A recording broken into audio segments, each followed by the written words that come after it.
Olá, pessoal de casa. Novamente, tá começando mais um programa, o nosso segundo programa Despertar da Magia.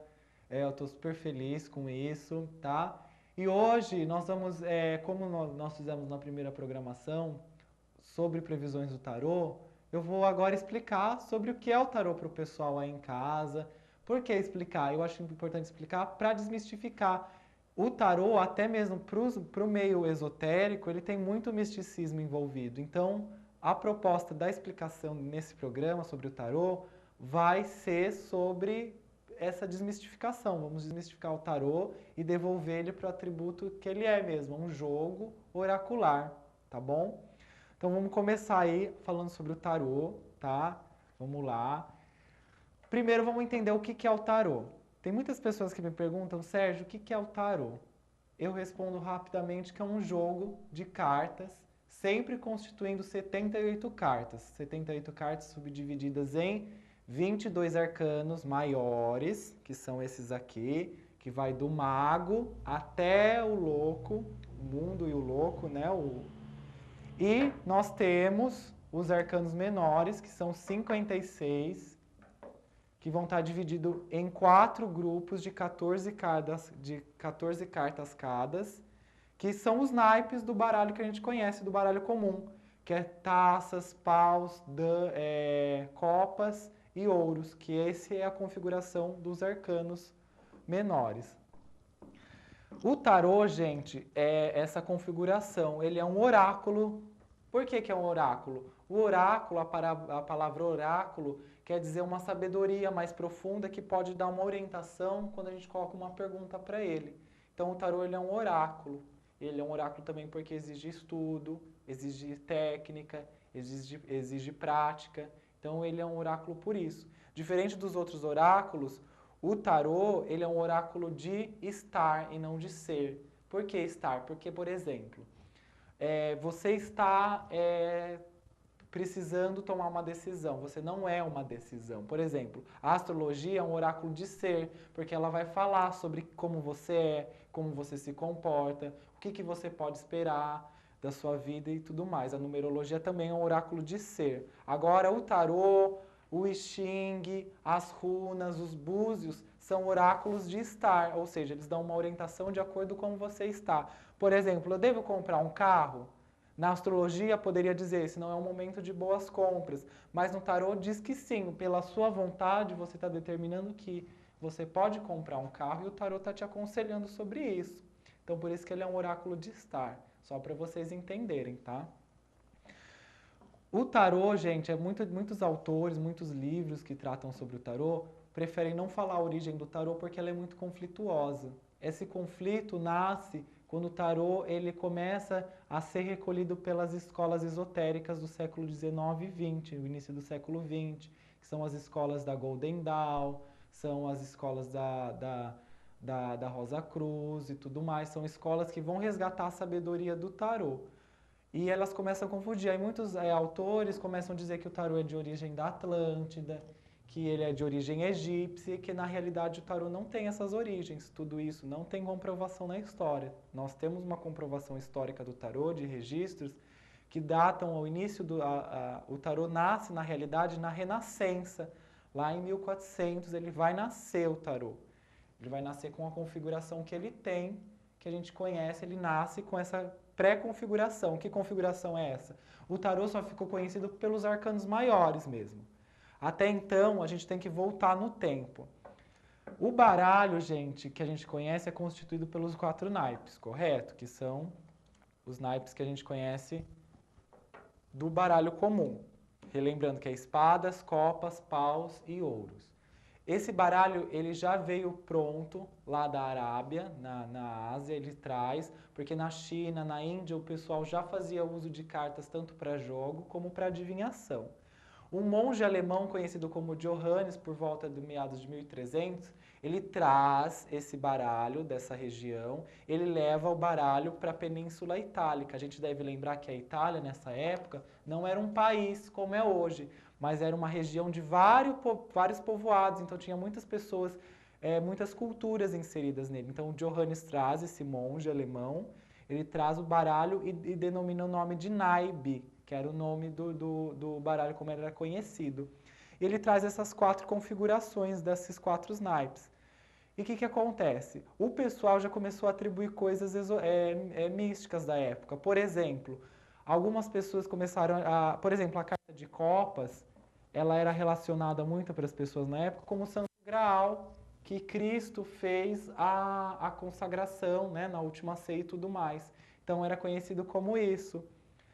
E só para vocês entenderem, também as atribuições dos 4 naipes estavam relacionadas aos 4 elementos, né, da época. Também teve a relação das 4 ferramentas sagradas dos celtas, da tribo Tuatha de Danann, que é uma tribo que dava 4 ferramentas, cada uma representando um elemento da natureza. Isso é fogo, terra, água e ar, tá, gente? Só para vocês entenderem que o tarô tem essa configuração dos elementos.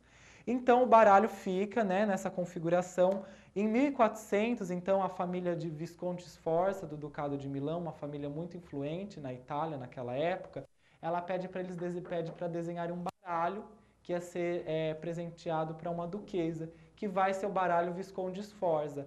A gente deve lembrar que os baralhos nessa época, os baralhos assim dessa forma lúdica, que são os 22 arcanos maiores, era um baralho que ensinava as pessoas, não era nem usado para adivinhação. Por exemplo, eram pessoas letradas, a gente pegava uma criança, vamos ensinar sobre a nossa vivência social. Aí pegava uma carta que tinha um imperador, uma carta de um comerciante, para explicar, era um jogo lúdico, ou seja, para ensinamento da época.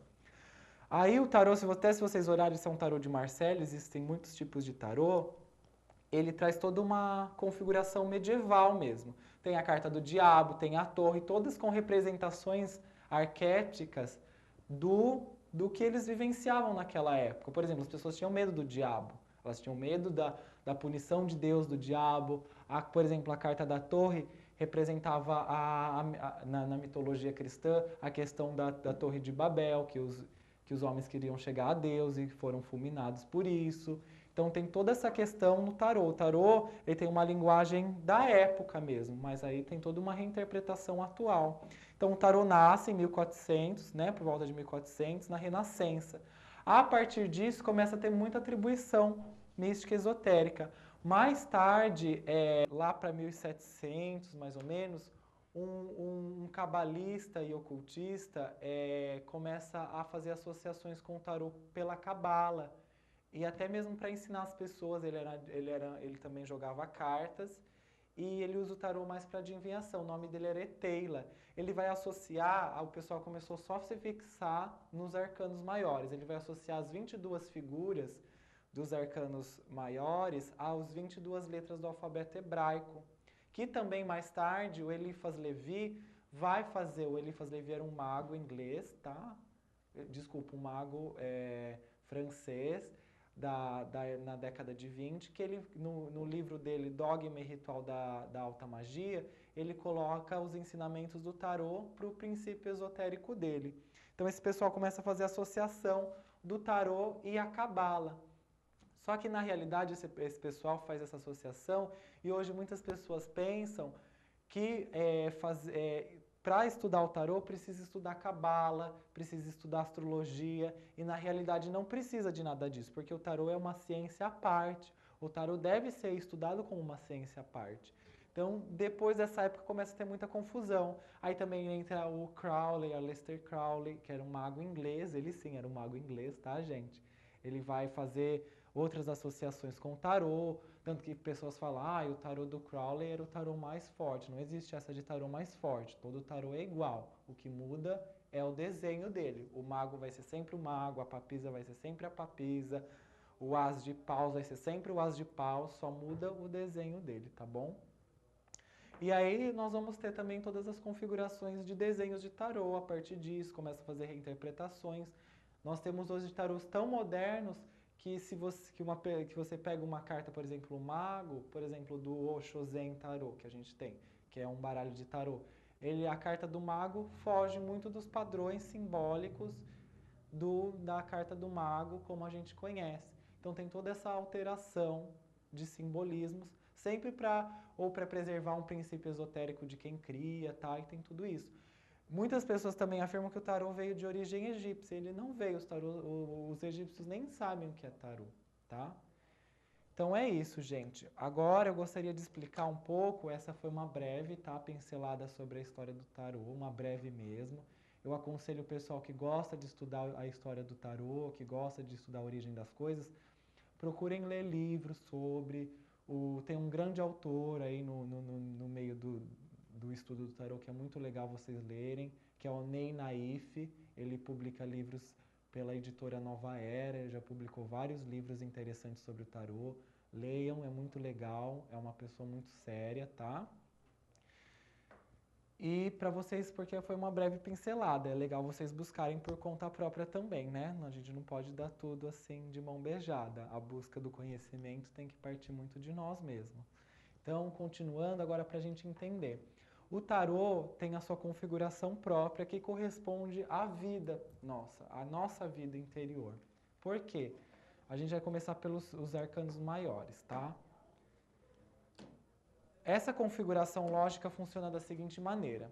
Vamos começar pelo caminho da vontade. O tarô, os arcanos maiores, são divididos por 6 caminhos. Nós temos o caminho da vontade que inicia. Vamos olhar. O caminho da vontade começa pela carta do mago, a papisa,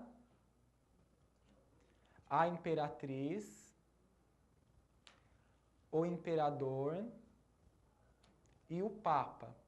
Se vocês notarem essas 5 cartas que correspondem ao caminho da vontade, elas estão bem vestidas, elas estão com tronos, elas estão com cetros, elas estão com coroas. Por quê? Essas 5 cartas representam a vontade nossa. Toda ação humana começa por um desejo e uma vontade, não é? Por exemplo, você quer melhorar de vida, você tem a vontade de que você quer melhorar de vida. Então essas cartas são positivas, mas elas dão início a um princípio.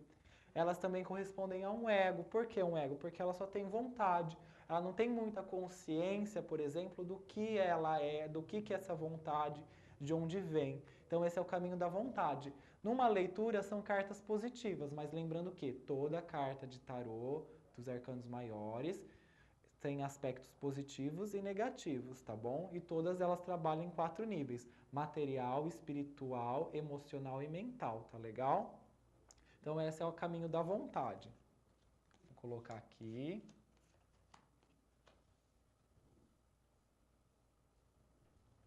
Agora nós temos o segundo caminho, que é o caminho do livre-arbítrio, que é só representado por uma carta, que é a carta dos amantes. Se vocês notarem, já tem uma interação com figuras. Até então tinha figuras solitárias. Aí a gente tem um homem, tem uma mulher de um lado, uma mulher de outro e um cupido em cima. O homem tem que se decidir por uma dessas duas mulheres e tem uma força acima dele que decide por ele, que é o cupido. Ou seja, por mais que a gente às vezes tenha uma vontade, a gente precisa ter uma escolha, primeiro a gente tem uma vontade.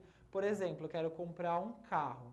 Tá, vou comprar o carro e tenho vontade de comprar o carro. Agora eu preciso escolher em qual concessionária que eu vou comprar o carro, como eu vou comprar esse carro, eu preciso ter uma escolha. A dúvida, então, é o caminho do livre-arbítrio. Todos nós precisamos da escolha, precisamos tomar uma escolha, tá? Então é isso, está representando a escolha humana. Em seguida, nós temos o caminho da realização ou o caminho do prazer do tarô, que é representado pela carta do carro, da justiça, do ermitão, da roda da fortuna e da força. Se vocês olharem essas 5 cartas, são cartas que já não estão mais tão bem vestidas. Elas trazem uma vestimenta bonita, mas elas também já estão realizando atitudes. Ou seja, numa leitura, a pessoa tem o caminho da vontade, ela tem um desejo, ela escolhe e aqui ela realiza o que ela quer, no caminho da vontade. Só que nem sempre o que ela realiza é positivo. Por exemplo, eu quero fazer uma faculdade, não quero?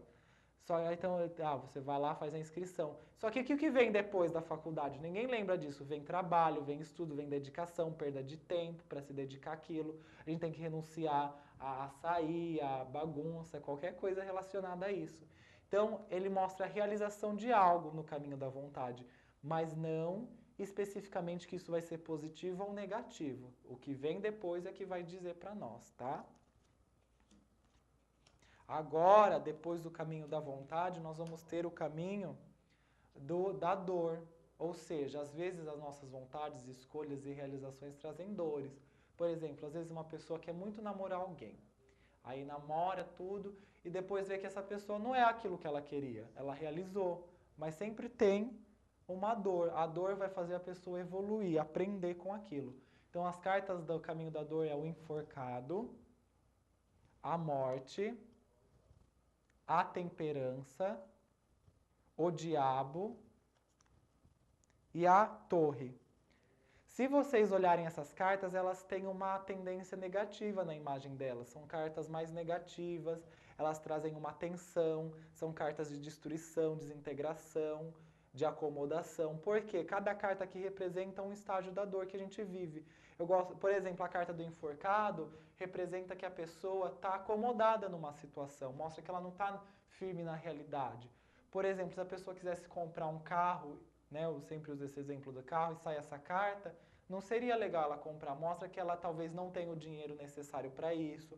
Pode ser que ela se enfiaria numa dívida, porque ela não tem a realidade, tá? Então é isso, estamos encerrando aqui com o caminho da dor. Agora a gente vai para o intervalo comercial e a gente volta com o caminho da esperança. We are a circle, we're in a circle with no